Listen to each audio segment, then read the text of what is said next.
की जय जय जय। देवाद्रि श्री चंदा प्रभु भगवान की जय जय जय। देवाद्रि श्री चिंतामणि पार्श्वनाथ भगवान की। संत शिरोमणि गुरुवर आचार्य श्री विद्यासागर जी महाराज की।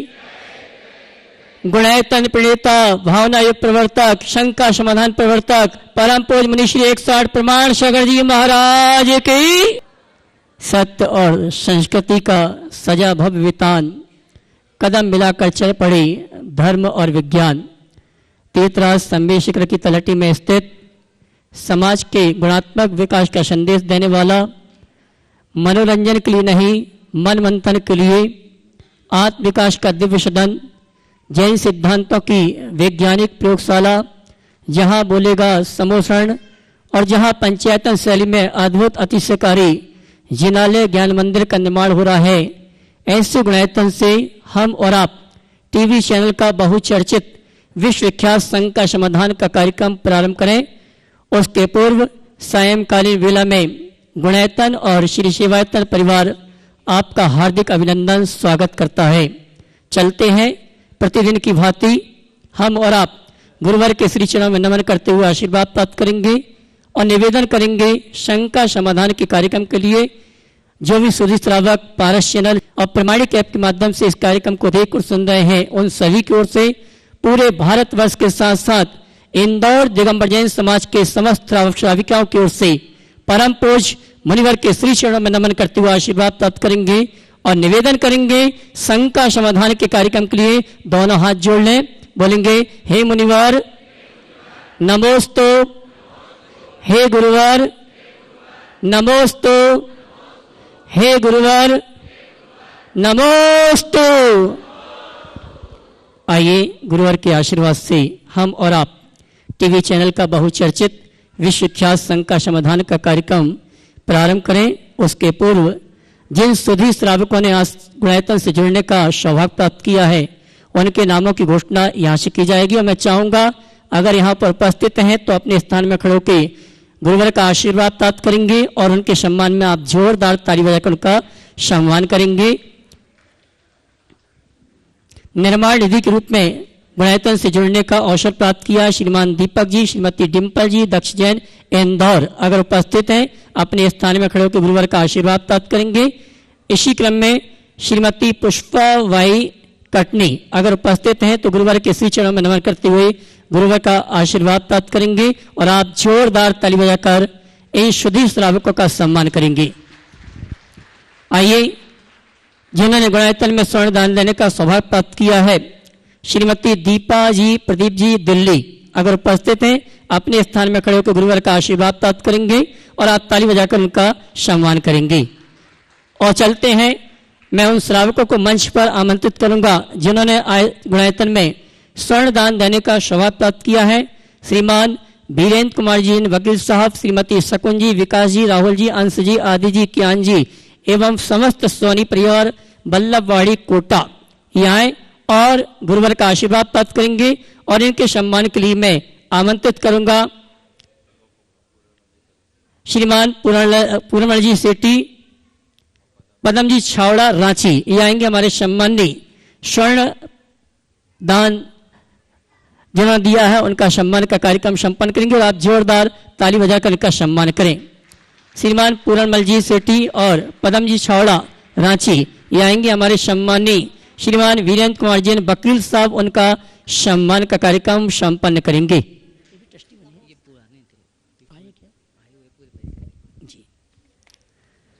और आइए इसी क्रम में आमंत्रित करूंगा हमारे गुणायतन परिवार के गुणायतन ट्रस्टी श्रीमान डॉक्टर अशोक जी,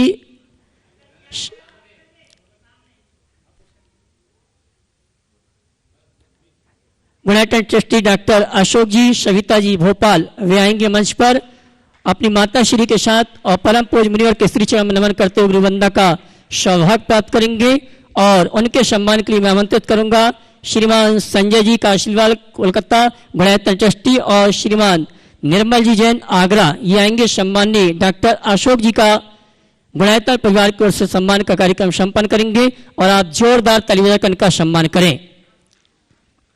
आपकी तालियां नहीं बज रही, क्या बात है।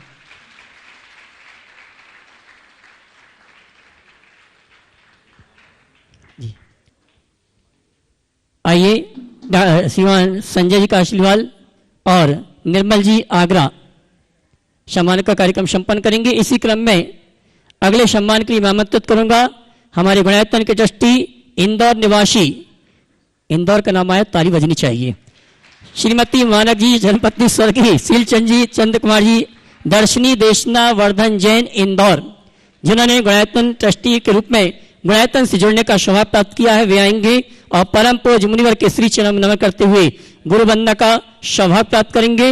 और उनके सम्मान के लिए मैं आमंत्रित करूंगा श्रीमान एनएलजी साहब कोषाध्यक्ष गुणायतन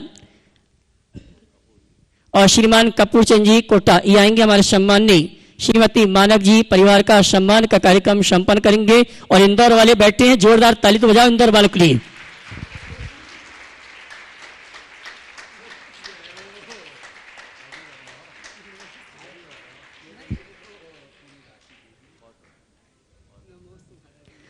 और आइए चलते हैं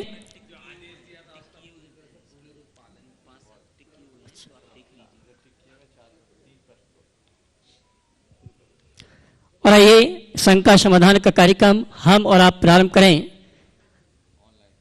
ऑनलाइन जिन्होंने अपनी शंकाएं भेजी, उन शंकाओं के माध्यम से शंका समाधान का कार्यक्रम प्रारंभ करने के लिए गुरुवर का आशीर्वाद चाहूंगा।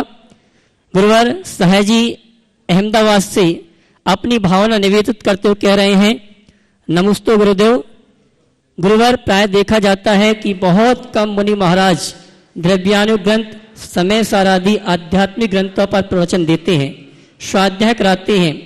आपकी ओजस्वी वाणी से अध्यात्म निर्झर फूटे, आध्यात्मिक उलझनों का शंका समाधान हो, ऐसी कृपा करें। देखिए, बात बिल्कुल सही है। बात कुछ भी हो, बात तो मूल जिनवानी की ही है। जहाँ तक द्रव्यानियों के ग्रंथों के प्रवचन की बात है, होना चाहिए। मैंने भी अनेक बार किए हैं। आपको याद होगा कि हमारे पिछले चातुर्मास में हमने कुंद कुंद वांग्मय पर ही पूरे 4 माह 140 दिन तक प्रवचन किए हैं। ये हुए आचार्य कुंद कुंद के वांग्मय को समझने के लिए, हार्थ समझाने के लिए उपयोगी है। क्योंकि इस मंच में जो श्रोता है सभी समुदायों के हैं, तो हमें उन सबको ध्यान में रख करके करना होता है। लेकिन जिन लोगों को इस तरह के ज्ञान की ज़्यादा अभिरुचि है, हमारी जो अलग से कक्षाएं लगती, उनका लाभ आप ले सकते हैं। पिछले दिनों समय सार पूरा ग्रंथ है, साथ में चातुर्मास में चला और पूरे लोग जिनको लाभ लेना था उन्होंने लिया। इससे पूर्व प्रवचन सार और पंचाष्टिकाय भी पूर्ण हुआ। अन्य ग्रंथ भी कोई ना कोई हमारे संघ में द्रव्यानियों के चलते ही रहते हैं। फिर भी आपने प्रस्ताव रखा है। देखिए, आने वाले समय में अगर कोई योग बना तो ऐसे किसी ग्रंथ का जिसे तात्विक प्रवचन तो हो पर सार्वजनीन हो, जिसका सब लोग लाभ ले सके। मैं अपने प्रवचन केवल जैनों के लिए नहीं देता, मैं अपने प्रवचन आम जनों के लिए देता हूँ, जन जन के लिए देता हूँ, ताकि सभी लोग उससे लाभान्वित हो सके और सबके हृदय में तत्व की बात बैठ सके। बात भले ग्रंथ की हो या बिना ग्रंथ की, पर अर्थ तो निर्ग्रंथ का है और हमें निर्ग्रंथ की तरफ देखना है, उस तरफ आगे बढ़ना है, ऐसा भाव रखना चाहिए। श्रीमान गौतम जी जैन भोपाल से आपके श्री चरण मनवान करते हुए शंका कर रहे हैं, मुनिवर, मैं एक कॉलेज का छात्र हूँ, मैं अभी अपनी बीटेक की पढ़ाई कर रहा हूँ, तो इस दौर में मुझे किस प्रकार का ध्यान करना चाहिए? और मेरी शंका यह है कि ध्यान का क्या महत्व है और पढ़ाई के साथ हम अपना धर्म किस तरह पालन कर सकें? देखिए, बहुत अच्छी बात है। बीटेक के छात्र ने पूछा इस समय मुझे क्या ध्यान रखना चाहिए। तो सबसे पहले अपनी मर्यादाओं का ध्यान रखना चाहिए। मेरी मर्यादाएं खंडित ना हो, मैं अपने जीवन की लक्ष्मण रेखा का उल्लंघन कतई ना करूं। मैं तुम्हारे माध्यम से सभी उन बच्चों और बच्चियों से कहना चाहूँगा जो कहीं भी अध्ययनरत है, बाहर जाते हैं, तो वो समय के बहाव में न बहें। हमेशा इस बात का स्मरण रख करके चले कि मेरे माता पिता ने कितने उम्मीदों से भरकर हमें यहाँ तक भेजा है और खून पसीने की गाढ़ी कमाई हमारे जीवन के निर्माण में लगाई है, तो मुझे वो सब करना चाहिए। तो पहली बात, मर्यादाओं का ध्यान हो, हम अपनी मर्यादाओं को कतई खंडित ना होने दें। हम जैन हैं, जैनत्व की कसौटी पर खरे उतर सके, ये मनोभाव मन में होना चाहिए। दूसरी बात, आपने पूछा है ध्यान किसका करें। विद्यार्थी जीवन में अगर ध्यान किया जाए तो उनकी एकाग्रता बढ़ती है, परफॉर्मेंस और अधिक अच्छा होता है। मैं आपसे कहूँगा नियमित भावना योग करो। 5 मिनट का भावना योग भी अगर बच्चे नियमित करते हैं तो उनका परफॉर्मेंस बहुत अच्छा होता है। अनेक बच्चों ने यहाँ आकर के इसके परिणाम बताए। एक अहिंसा जैन है जो अभी कलकत्ता में IAS है, इसी मंच से उन्होंने कहा था कि उस बहन ने कहा कि मैं भावना योग से UPSC निकल पाई हूँ, क्योंकि उससे मेरा कंसंट्रेशन बढ़ा, एकाग्रता बढ़ी है। तो इस तरह के चीज़ें हैं जो सबके जीवन में घटती है, हम इसको उपयोग में लें। रहा सवाल धर्म के क्षेत्र में क्या करें, जितना बन सके धार्मिक क्रिया करो, नहीं करो कोई चिंता नहीं। अधर्म से बचना ही तुम्हारा सबसे बड़ा धर्म है। एक संकल्प लो कि हम अपने विद्यार्थी जीवन में कोई अधर्म नहीं करेंगे। श्रीमती कीर्ति साहू छिंदवाड़ा से आपके श्री चरणों में नमन करती हुए प्रश्न कर रही हैं, गुरुवर क्या घर बनाते समय वास्तु को मानना चाहिए? और यह कहा जाता है कि पूजा का स्थान इस दिशा या ईशान कोण में होना चाहिए, तो क्या यह सब होता है? यदि हम वास्तु के अकॉर्डिंग घर न बनाएं तो क्या भविष्य में कोई समस्या हो सकती है? गुरुदेव कृपा शंका का समाधान करें। वास्तु के विज्ञान की दृष्टि से पूछोगे तो वास्तु का तो ध्यान रखना ही पड़ेगा। वास्तु का अपना शास्त्र है, वास्तु के अपने नियम हैं, वास्तु के अपने सिद्धांत हैं। मैं वास्तु को मानता हूँ, पर वास्तु का हवा नहीं बना था। हवा मत मानो। बहुत सारी चीज़ें होती हैं जो परिस्थितियों के ऊपर निर्भर करती है। खुद वास्तु शास्त्र ये कहते हैं कि मनुष्य का स्टार यदि ऊंचा है तो वास्तु के दोष कुछ काम नहीं करते। यदि तुम्हारा पुण्योदय प्रबल है तो वास्तु के दोष में कुछ नहीं होगा, और पुण्य क्षीण हो गया तो फिर वास्तु के कई भूत प्रकट होंगे। तो ये चीज़ें बनती है। आप देखिए घरों में, शहरों में, गांव शहरों में कई पुरानी हवेलियां होगी जिसमें लोग वर्षों से रहे, नगर सेठ कहलाए, उनका वास्तु दोष नहीं था, और उनकी तीसरी चौथी पीढ़ी जिनके थोड़े कर्म फूटे उनको वास्तु दोष सताने लगा। तो ये चीज़ें हैं। हालांकि वास्तु के सिद्धांत को अगर हम देखें तो जितना बन सके अपनाएं, लेकिन लकीर के फकीर न बने, इस बात को ध्यान रखें। और एक बात और बताऊं, वास्तु का परामर्श जिस किसी छुटभइये वास्तुविदों से मत करें। आजकल बहुत सारे स्वयंभू वास्तुविद हो गए हैं जिनको किसी शास्त्र का ज्ञान नहीं, कोई चाइनीज का, कोई फेंगशुई का, कोई और का, और किसी ने 4 किताबें पढ़ ली और अपनी कंसल्टेंसी देना शुरू कर दी।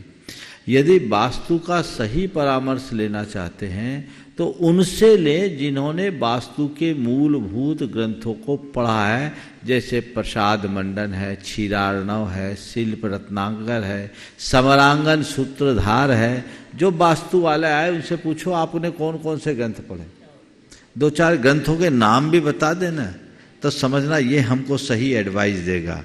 बाकी तो सब हवा में लट्ठ है और सब आ जाते हैं, लोग कंफ्यूज हो जाते हैं, ये वास्तु वाला, ये वास्तु वाला।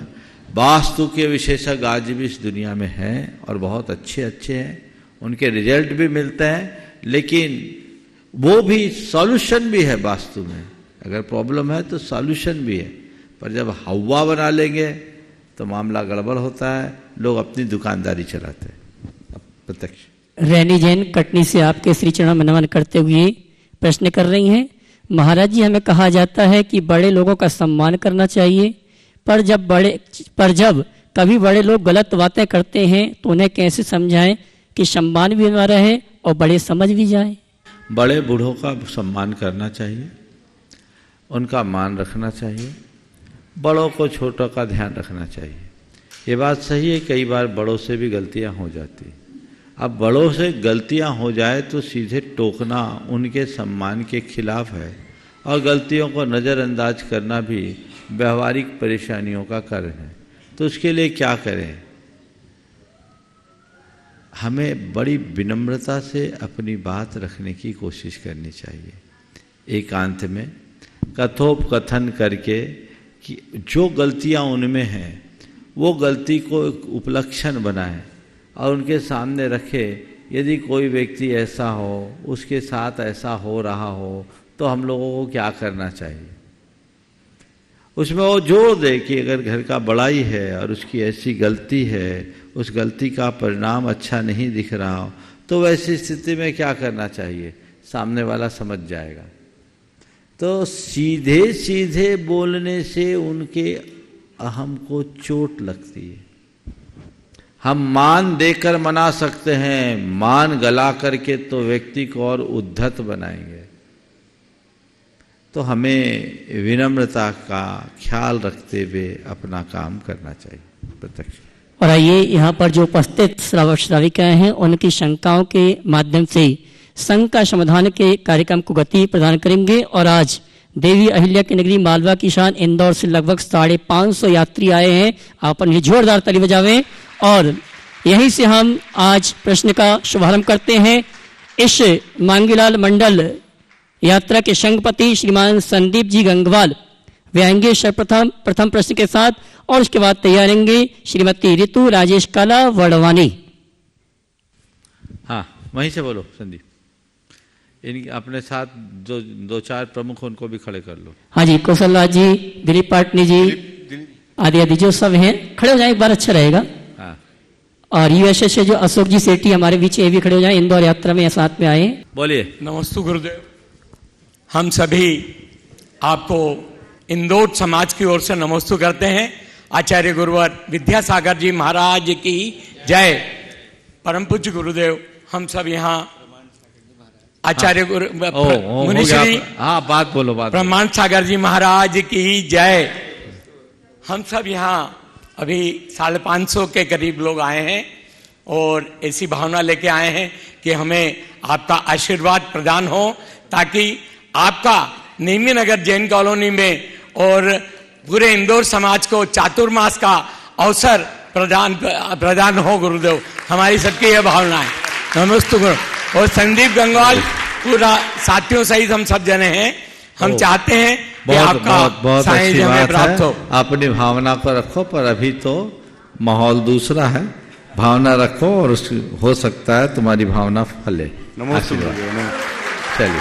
चलिए। नमस्ते गुरुदेव। नमस्ते गुरुदेव। हाँ, आगे आइए श्रीमती ऋतु जी राजेश जी का। अशोक जी सेठी।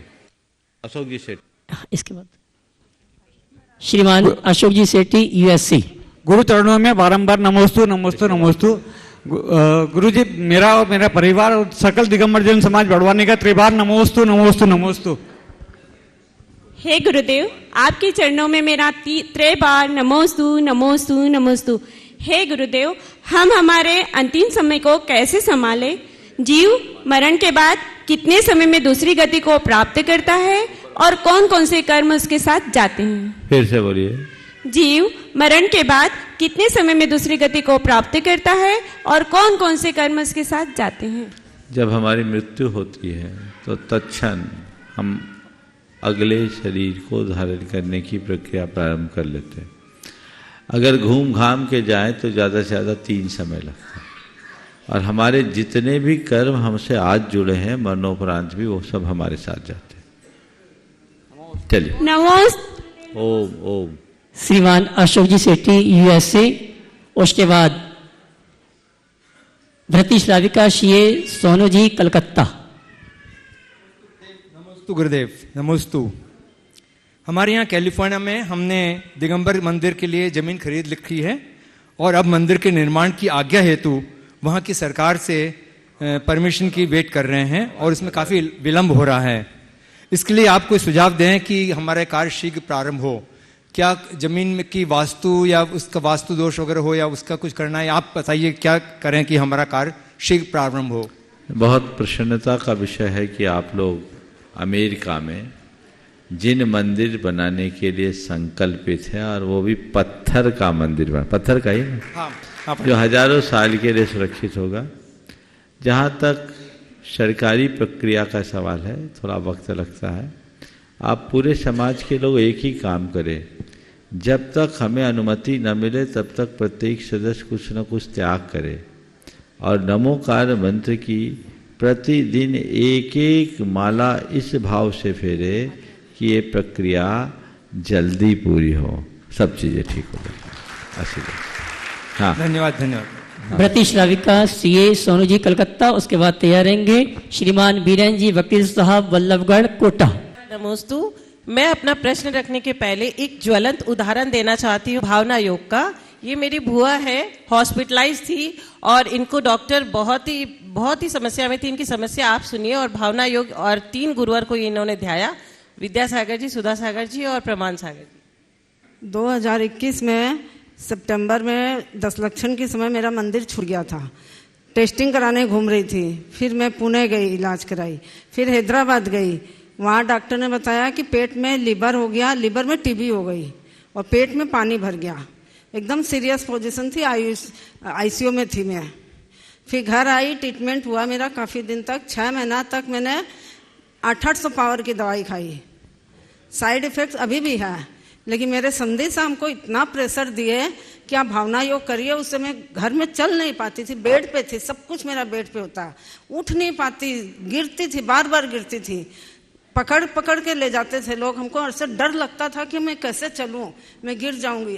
गिरी भी, बहुत बार गिरी। फिर भावना योग मैंने धीरे धीरे धीरे धीरे बैठ के करना शुरू किया। मेरे मुंह से बोली भी नहीं निकलती थी और बैठ भी नहीं पाती, हाथ वाथ सब जगह सोजन आ गया था, दोनों हाथ में, हथेली में, सब जगह। खाना भी नहीं खा पाती थी मैं, ये पोजीशन हो गई। फिर भावना योग करते करते करते करते मैं सोची नहीं थी कि मैं मंदिर जाना शुरू करूंगी। मैं तो सोच ली थी बैठ के ही हो गई, लेकिन हिम्मत भी बहुत की और भावना योग शुरू किया। उससे मैं धीरे धीरे धीरे धीरे धीरे धीरे इम्प्रूव होता गया। आज मैं आपके सामने यहाँ खड़ी हूँ। बहुत बढ़िया। दूसरा ये 10 लक्षण से मंदिर जाना शुरू करी, जो मंदिर अभी तक जा रही हूँ डेली।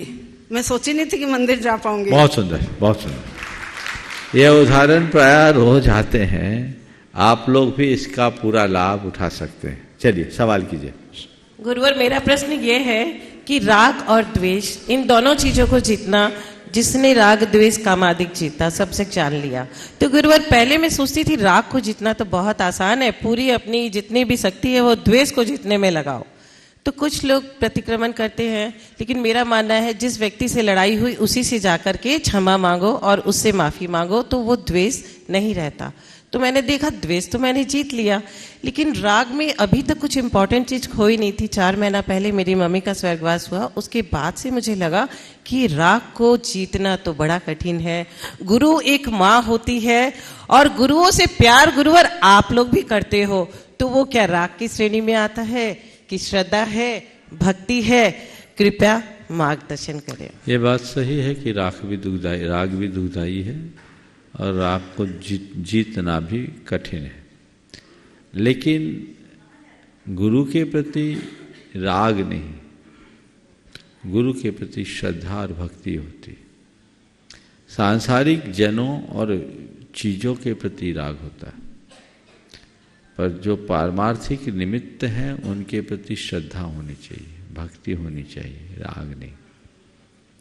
मैं अपनी बात बताता हूँ। जब मैं ब्रह्मचारी था, गुरु चरणों में ही शयन करता था जब तक संग में रहा, और जब तक गुरुदेव की वैयावृत्ति नहीं कर लेता तब तक मुझे नींद नहीं आती। जब गुरुदेव विश्राम में चले जाते तो मैं वहीं बाजू में चटाई बिछा के लेटता था। ये मेरे नित्य का क्रम था। कभी कभी अंतराय वगैरह होने से, मान लीजिए थोड़ा जल्दी में लेट गया और गुरुदेव लंबी सामायिक कर रहे हैं और नहीं हो पाया, तो उस अवधि में ऐसा होता था कि जब मेरी नींद खुलती तब गुरुदेव के पैर दबाने चले जाते। एक दिन गुरुदेव ने कहा कि देखो, गुरु के प्रति भक्ति होना चाहिए, राग नहीं। जैसे घर परिवार का राग दुखदाई है, वैसी गुरु का राग भी दुखदाई है। ये बात उन्होंने मुझे 1985 के दिसंबर में बोला। मैंने उसे अपने हृदय में अंकित कर लिया।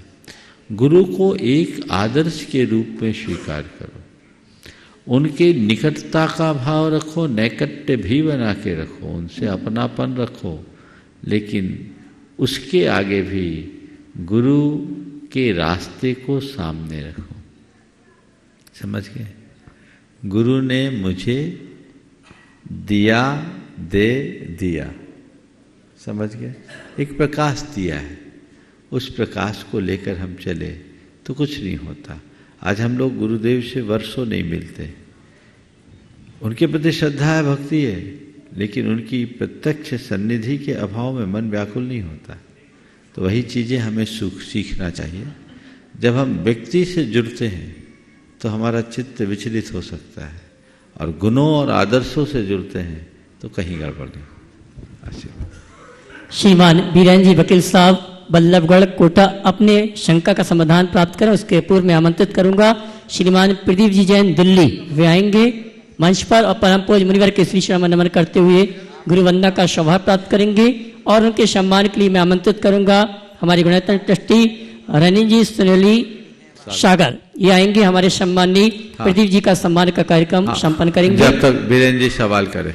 हाँ, परम पूज्य आचार्य श्री विद्यासागर जी महाराज के चरणों में शत नमन। परम प्रभावक शिष्य सवाल सीधे करिए। महाराज श्री, मेरा प्रश्न है कि जैसे किसी व्यक्ति की मृत्यु हो गई तो वो उसके जो बेटा बेटी दान करते हैं तो उसका पुण्य उसको लगेगा या जो मरता है उसको लगेगा? मैंने महाराज जी एक मिनट, महाराज जी मैंने अब ऐसा सोचा है कि मैं अपने मेरे और मेरे जीवन साथी के 15 लाख रुपए जमा करा दूं और उसका जो ब्याज आता है 1 साल में, वो ब्याज 1 साल में जो ब्याज है वो एक ही मुश्त एक जगह दी जाए। मरने के बाद जैसे 11,000 1100 ऐसे देते हैं, वो ज्यादा उचित है या एक मुश्त? और वो बेटे को भी एक उसका दुश्मन बना के जाऊंगी साथ में साइन के लिए, वो हर याद दिलाता है। सवाल मैं संक्षेप में समझ जाता हूँ। आज बहुत लंबी लाइन है, इसलिए सभी से कहना है कि थोड़ा सा सार में विस्तार की बात करें तो अच्छा है। आपने जो सवाल किया बहुत अच्छा सवाल है। किसी के मरणोपरांत उसके धन का दान करने का पुण्य किसको मिलेगा? मैं आपसे पूछता हूँ, आपकी मृत्यु के उपरांत वो संपत्ति किसकी होगी? माइक है ना आपके पास? बेटे की। तो संपत्ति किसकी हुई? बेटे की। तो जिसकी संपत्ति है दान तो उसका होगा ना, आपका कहाँ होगा? और जो दान करेगा वो पुण्य कमाएगा। क्यों वकील साहब, लीगली कौन है? लीगली वो उसी को राइट है ना? हाँ सही है, वो तो उसी को। तो इसलिए सीधी सीधी बात समझो, बाद वालों के भरोसे कुछ छोड़ के मत जाओ, जो करना है तिया पाचा करके जाओ। जय जय गुरुदेव, जय जय गुरुदेव। क्या पता पीछे वाला कोई कलम फूटा निकल गया तो वो भी चला गया, कोई ठिकाना थोड़ी है। तो जो करना अपने हाथ से करो। आज करोगे तो तुम दे के नहीं जाओगे, लेके जाओगे, और नहीं करोगे तो छोड़ के जाओगे। नमस्ते गुरुदेव। तो छोड़ के नहीं जाना, सौंप के भले चले जाना, वो तुम्हारा दायित्व है संतान को देने का। एक हिस्सा अपने द्रव्य का संतान को सौंपना चाहिए, सब नहीं, पर छोड़ के मत जाओ। संतान को जितनी आवश्यकता और अपेक्षा उतनी सौंप दो, बाकी अपने साथ ले करके जाओ। और लेकर के जाने के लिए क्या करना है? पुण्य क्षेत्र में उसका विनियोजन करो। दूसरी बात, आपने ट्रस्ट बनाने की बात की। पंडित जगन मोहन लाल जी सिद्धांत शास्त्री हमेशा कहते थे, आपने देव कुमार जी के पिताजी, कि कभी किसी को ट्रस्ट नहीं बनाना चाहिए। ट्रस्ट बनाने से हमारी पीढ़ियों का धर्म चौपट होता है। बोले क्यों? बोले ट्रस्टों का पैसा होता है, आने वाली पीढ़ी ट्रस्टों से दान देती है और समाज में मान मिलता है, तो वो जो रोज कमा करके धन अर्जित कर रहे हैं उससे दान नहीं करते, तो उनकी दान की परिपाटी रुक जाती है। एक बार उन्होंने मुझसे बोला, कटनी में कई ट्रस्ट जिनकी बड़ी बड़ी आमदनी थी, बड़े बड़े घराने, तो उनमें से दान तो करते हैं, ट्रस्ट का पैसा चला गया। इसलिए ट्रस्ट मत बनाओ। अगर ट्रस्ट बनाते हो तो पारिवारिक ट्रस्ट मत बनाओ, ट्रस्ट को पंचायती बना दो। तो वो तुम्हारा, आज आपने ट्रस्ट बना दिया परमार्थ के कार्य में, तो जितना रुपया आपने ट्रस्ट को लगाया वो अब आपका नहीं हुआ, ट्रस्ट का हो गया, पुण्य आपके खाते जाएगा। लेकिन अपने बच्चों के भरोसे ट्रस्ट बनाया तो घर की मिल्कियत तो तुम्हारी है, वो अलग चीज होगी। तो ये बात मुझे बहुत तार्किक जची कि आप अगर ट्रस्ट अपनी संतान के भरोसे सौंपोगे तो वो ट्रस्ट, खास पैसों का ट्रस्ट के विषय में बोल रहा हूं मैं, पैसे आपने निकाल दिए तो वो संतान उसी ट्रस्ट से दान धर्म करेगी। और फिर दूसरी बात ये भी है कि कल कहीं उसकी बुद्धि पलट जाए और पूरी संपत्ति को खुर्द-बुर्द कर दे तो नरक निगोद के पात्र और बनेंगे। इसलिए ऐसा कार्य कभी नहीं करना। आइए। नमोस्तु। और मैं सम्मान के लिए आमंत्रित करूंगा रंजी को, प्रदीप जी जैन दिल्ली वालों को सम्मान के लिए। और अगली शंका लेकर आ रहे हैं गुणायतन ट्रस्टी डॉक्टर अशोक जी, सविता जी भोपाल। उसके बाद मैं सम्मान सहित आमंत्रित करूंगा हमारे समाज के गौरव श्रीमान विमल जी रारा पटना।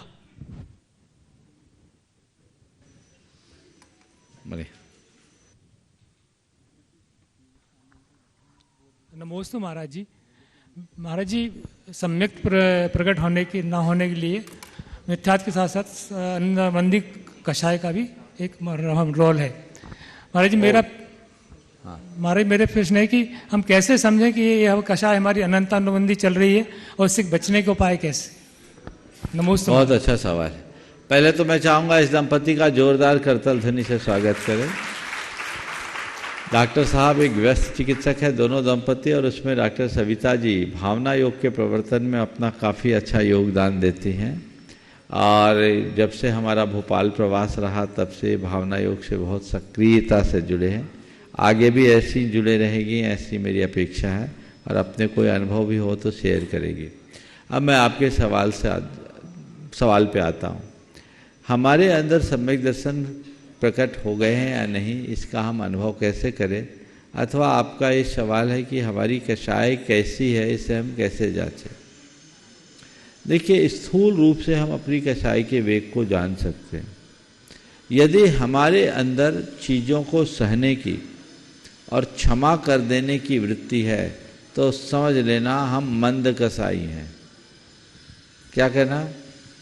सहने की और क्षमा कर देने की वृत्ति है तो अपने आप को मंद कसाई मान सकते हो, पर मैं इसके बाद भी दावे से नहीं कह सकता कि अनंतानुबंधी चले गई, क्योंकि अनंतानुबंधी को हम अपनी प्रवृत्तियों से नहीं पहचान सकते। हाँ, भोगासक्ति मंद हो जाए और गहित मिथ्यात्व के प्रति कोई आकर्षण न हो तो हम ये सोच सकते हैं कि हम सम्यक्तोन्मुखी हैं, पर ये वीतराग भगवान के ज्ञान का विषय है, दिव्य ज्ञानियों के ज्ञान का विषय है, हमारे आपका नहीं।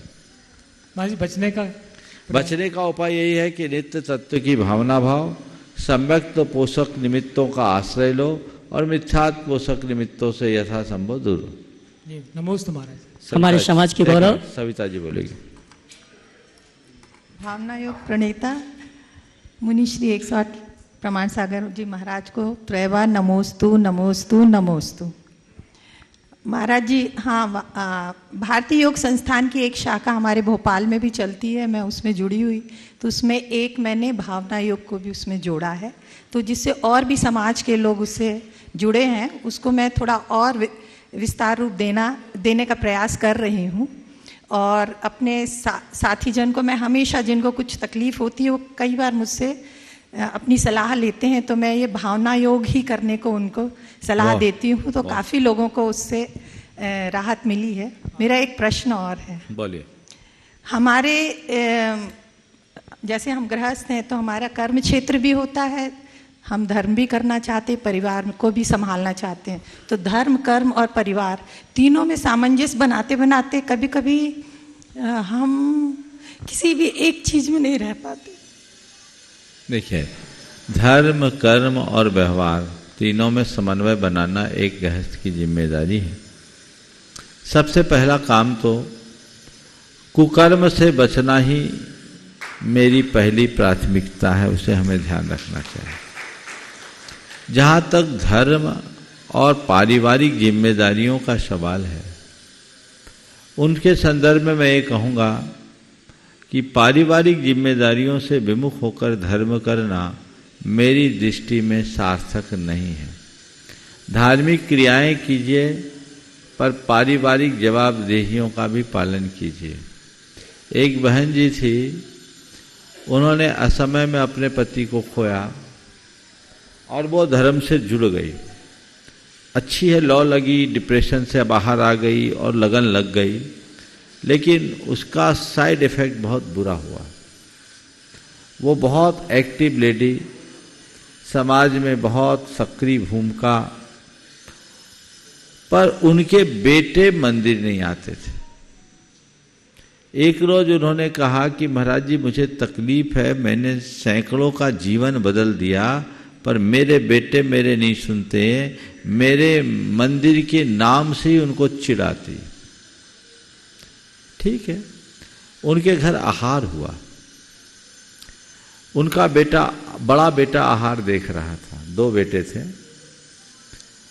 मैंने उसे अपना कमंडल पकड़ा दिया, अब मंदिर तो आना ही होगा।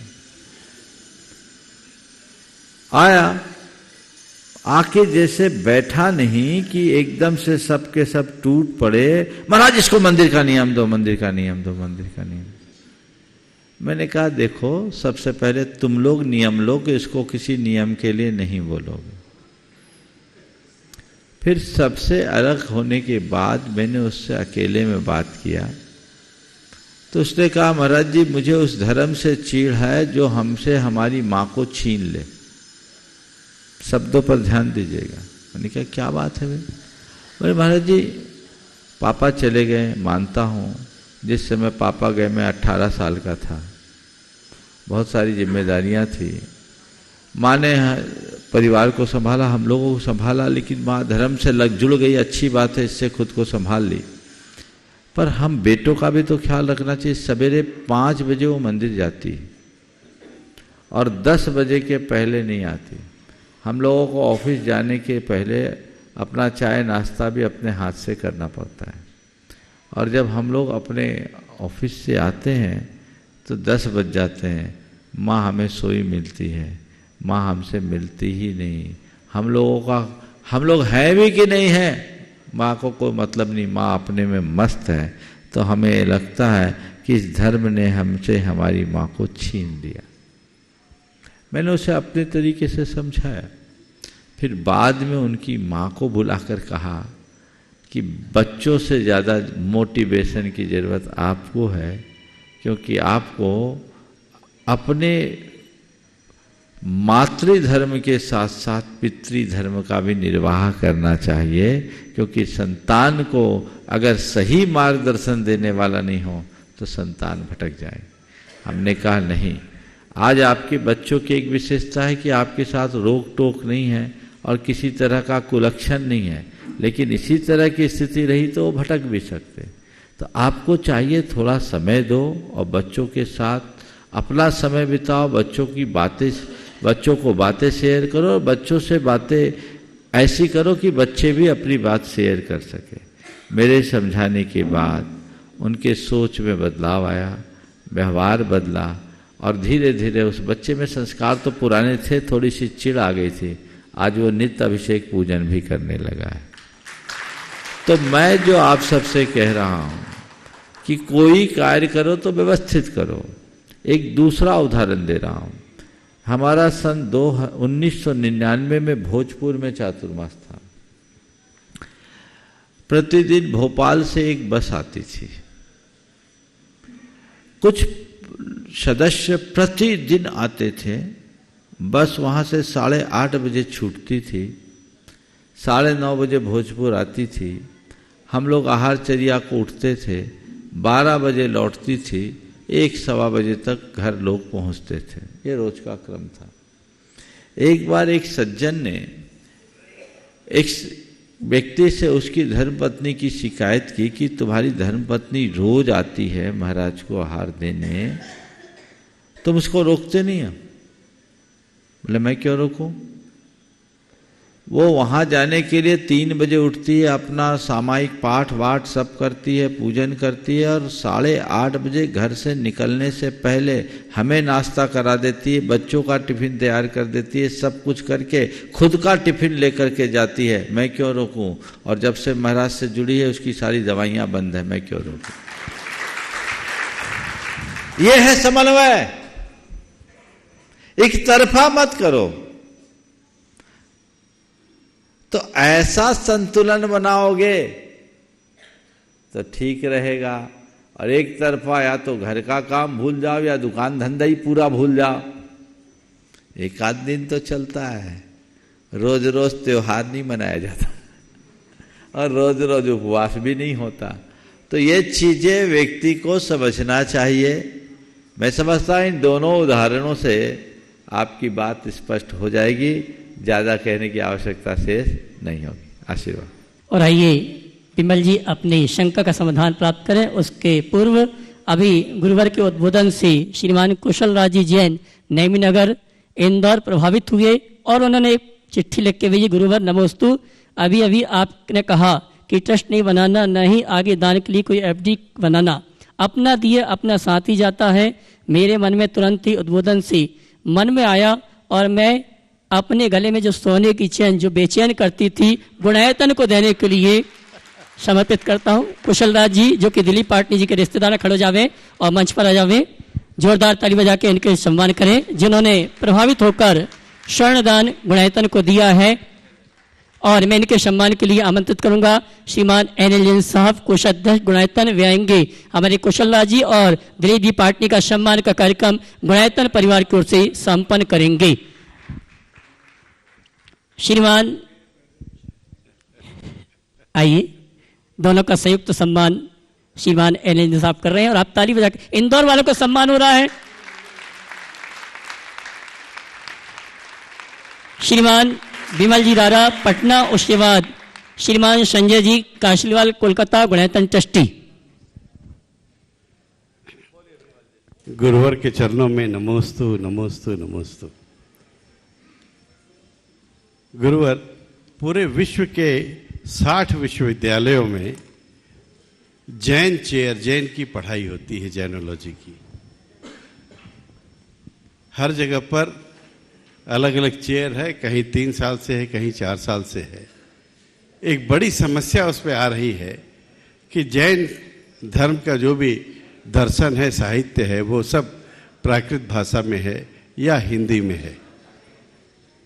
उन यूनिवर्सिटीज़ में जो विदेशों के अंदर अधिकांशता है, उनको पढ़ाने के लिए अंग्रेजी माध्यम से जैन धर्म की बातों को रखने का कोई भी ऐसा उपकरण अभी तक नहीं है, जिसके कारण वहाँ पर बहुत दिक्कत होती है। वहीं के जो भी विद्वान हैं उस यूरोपियन कंट्रीज़ के, वही उन बातों को जो भी ट्रांसलेट करके पढ़ाते हो या बाकी, उस पर जैनत्व की बात पूरी तरह से नहीं आ पाती है। आने वाले दिनों के अंदर जो भी बच्चे भी बड़े हो रहे हैं, वो सब अंग्रेजी माध्यम से प्रायः या कंप्यूटर के माध्यम से पढ़ाई कर रहे हैं। नतीजा ये है कि आने वाले और 10-20 सालों के बाद उन बच्चों को और उन विदेशों में चलने वाले यूनिवर्सिटीज़ के अंदर जैन धर्म की पढ़ाई किस माध्यम से हो सकेगी, एक बड़ी समस्या है। देखिए, आपने बहुत ही गंभीर बात उठाई। अगर मैं जैन साहित्य के इतिहास की बात करूं तो ये पाता हूं कि जैनों ने कभी भी न तो भाषा का आग्रह रखा, न क्षेत्र का आग्रह रखा। जैन साहित्य सब भाषाओं में रचा गया, क्योंकि जैनों ने जनता की भाषा को ही अपनी भाषा बनाई। यद्यपि हमारी मूल भाषा प्राकृत थी, लेकिन प्राकृत होने के साथ साथ तमिल, मलयालम, तेलुगु, कन्नड़, मराठी, गुजराती, अन्य क्षेत्रीय भाषाओं में भी विपुल साहित्य रचा गया। आपको एक बात बताऊं, सुनकर आश्चर्य होगा कि तमिल साहित्य से यदि जैन साहित्य हटा दे तो प्राचीन साहित्य के नाम पर कुछ बचेगा ही नहीं। क्योंकि जैनों का एक ही मकसद रहा, अपनी बात को अधिक से अधिक लोगों तक हम कैसे पहुंचाएं। प्राकृत हुआ, फिर संस्कृत हुआ, फिर अपभ्रंश हुआ, और हिंदी में भी ग्रंथ रचे और अन्य भारतीय भाषाओं में भी ग्रंथ रचे गए। वर्तमान में जिस तरह का परिवर्तन लक्षित हो रहा है, अब ऐसा लगता है कि अंग्रेजी में ग्रंथों की आवश्यकता है, तो नवसृजन अंग्रेजी में होने लगा और हो रहा है, बहुत कुछ हुआ है, कुछ अनुवाद भी हुए हैं। तो धीरे धीरे चीज़ें आएगी। मुझे दिखता हमारे समय तो नहीं, पर हमारे आपकी पीढ़ी के बाद शायद वो सब चीज़ें आने लगे। कहीं ऐसा ना हो कि लोग हिंदी को भूलकर अंग्रेजी ही बोलने लगे, क्योंकि आज की जितनी भी तालीम है वो अंग्रेजी माध्यम से ही ज़्यादा हो रही है। तो उस तरीके से साहित्य रचा जा सकता है, पर उसकी मौलिकता होनी चाहिए। जब जैन तत्व विद्या का अंग्रेजी अनुवाद हुआ, उस समय मैंने देखा कि देश में हमारे कितने ग्रंथों के अनुवाद में कितनी बचकानी प्रवृत्तियाँ हुई। शब्दानुवाद हो गया, क्योंकि हर भाषा की एक अपनी आत्मा होती है, और जो ग्रंथ जिस भाषा में लिखा जाता है उसकी आत्मा उसमें ही बसती है। अनुवाद होता है। बहुत सारी चीज़ें थी जो समझ में नहीं आती थी। हमने जैन तत्व विद्या में उन सब चीज़ों को संशोधित किया, और अब मैं समझता हूँ जिस तरीके की भाषा का उसमें प्रयोग किया गया है वो लोगों के लिए एक बहुत बड़ी गाइड का काम कर सकती है, अन्य ग्रंथों के अनुवाद के लिए भी। आप लोगों को अब जैन तत्व विद्या का अंग्रेजी संस्करण उपलब्ध भी हो गया है, तो वो आप लाभ उठा सकते हैं और लोगों को उस दिशा में प्रेरित कर सकते हैं। हमें चाहिए कि हम इस भाषा के विस्तार पर विचार करें और लोगों को सही रास्ता दिखाएं। इसी से जुड़ा हुआ एक प्रश्न और है। आज हम सब घरों के बच्चे पूरे विश्व के अंदर जैन धर्म और बौद्ध धर्म दोनों को समकक्ष माना जाता है। आज हमको भी अपने बच्चे को यदि जैन धर्म के बारे में बताना होता है तो उसका पहला प्रश्न होता है कि बौद्ध धर्म में भी तो जैन धर्म के जैसी समानता है। ये उनसे पहले ये बताओ कि जैन धर्म और बौद्ध धर्म के सिद्धांतों को तो जानो। जैन धर्म में नित्य परिणामित्व है, हम नित्य भी मानते अनित्य भी मानते हैं, और बौद्ध धर्म बौद्ध दर्शन सर्वथा क्षणिकवाद की बात करता है। बौद्ध धर्म आत्मा के अस्तित्व को ही स्वीकार नहीं करता। तो ये जब दार्शनिक मान्यताओं को समझेंगे तब हम चीज़ों को समझ सकेंगे। सामान्य आचार की बात ऊपर से कहना अलग है, तो भीतर से जैन धर्म में मांस भक्षण का कट्टरता से निषेध है, और बौद्धों में ज़्यादातर आज मांस भक्षण शुरू हो गया है। तो ये कितना बड़ा अंतर है, हमें एक कैसे माने। अहिंसा और करुणा की बात बौद्धों में होती जरूर है, पर जहाँ मांस भक्षण है वहाँ करुणा कैसे फलीभूत होगी, हमें ये भी समझाने की जरूरत है। संजय जी, एक अनुरोध सिर्फ, हम सब लोग उपवास करते हैं 10 लक्षण में अलग अलग ढंग से जो है, क्या अब आवश्यकता नहीं हो गई है कि मोबाइल और लैपटॉप का भी जो है उपवास करना शुरू करें? बिल्कुल, इस बार मैंने पर्यूषण में लोगों को करा भी दिया। कम से कम सप्ताह में 1 दिन तो उपवास करो, टेक्नोलॉजी का उपवास। समझ गए ना? बिल्कुल, बहुत। और उससे एक बात बताओ, बहुत फायदा होगा, खुद के साथ संवाद जोड़ने का मौका मिलेगा। आप बिल्कुल इन सब चीज़ों से दूर रहिए कि मुझे किसी चीज़ से कोई लेना ही देना नहीं, और तभी उपवास का सच्चा लाभ भी मिले। बहुत अच्छा। श्रीमान संजय जी काशीवाल, कोलकाता, गणित ट्रस्टी, अपनी शंका का समाधान प्राप्त करें। उसके पूर्व सभी के लिए सूचना है, आगामी अष्टानिका महापर्व के अवसर पर 27 फरवरी से 7 मार्च तक अद्भुत ऐतिहासिक अकल्पनीय प्रभावना के साथ सिद्धों की भूमि में सिद्ध चक्र महामंडल विधान प्रारंभ होने वाला है। अब वो सौभाग्यशाली परिवार है जिन्होंने मंडल लेकर अपने परिवार के साथ इस अनुष्ठान में सम्मिलित होने का सौभाग्य प्राप्त किया।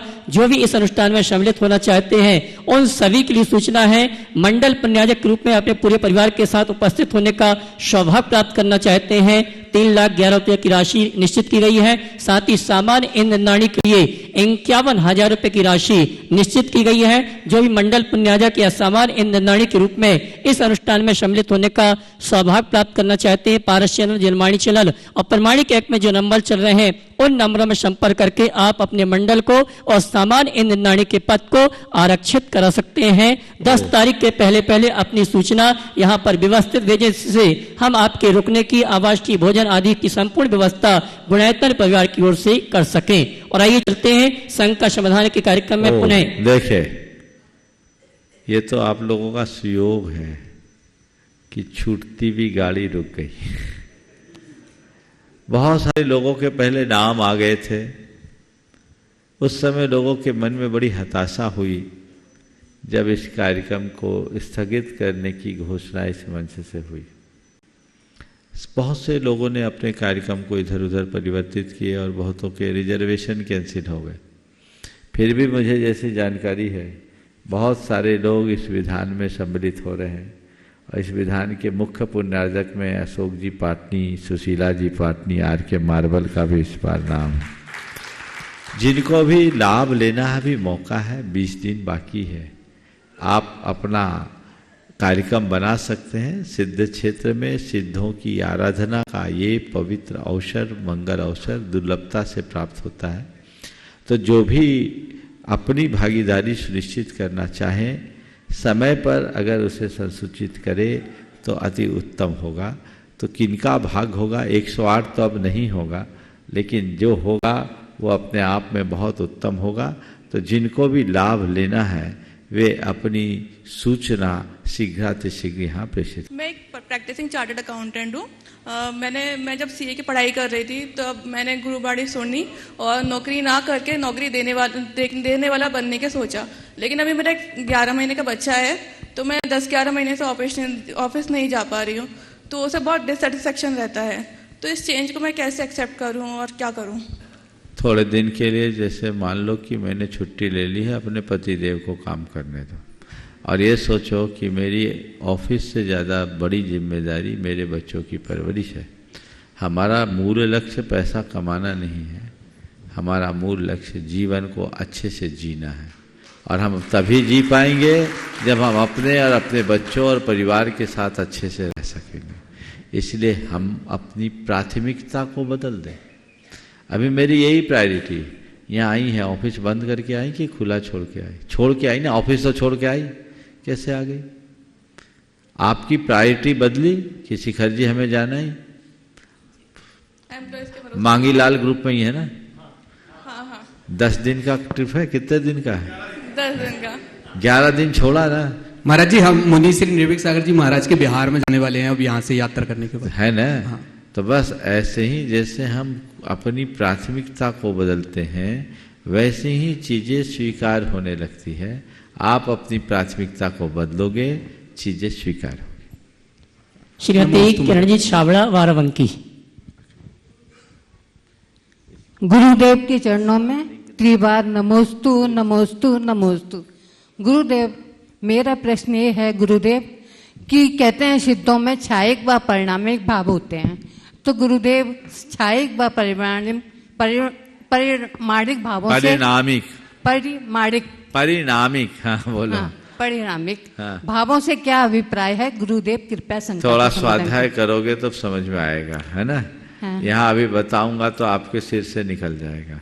जो कर्मों के क्षय से उत्पन्न होते हैं उन भावों को छायिक भाव कहते हैं। हाँ। सिद्ध परमात्मा सारे कर्मों का क्षय कर लेते हैं, तो उनके लिए कुछ ऐसे भाव प्रकट होते हैं, छायिक, सम्यक्त, केवल ज्ञान आदि, वो छायिक भाव है। और पारिणामिक भाव वह भाव है जो न कर्म के क्षय से होता, न उदय से होता, न उपशम से होता, न क्षय उपशम, स्वभाव से होता है। वो आत्मा के शुद्ध परिणमन को प्राप्त कर लेते हैं, वही उनका पारिणामिक भाव है। इस प्रकार आज के सत्र को परम पूज्य गुरुदेव के चरणों में नमन अर्पित करते हुए यहीं पर विराम। बोलिए परम पूज्य आचार्य गुरु श्री विद्यासागर। जय जय जय। बोलिए परम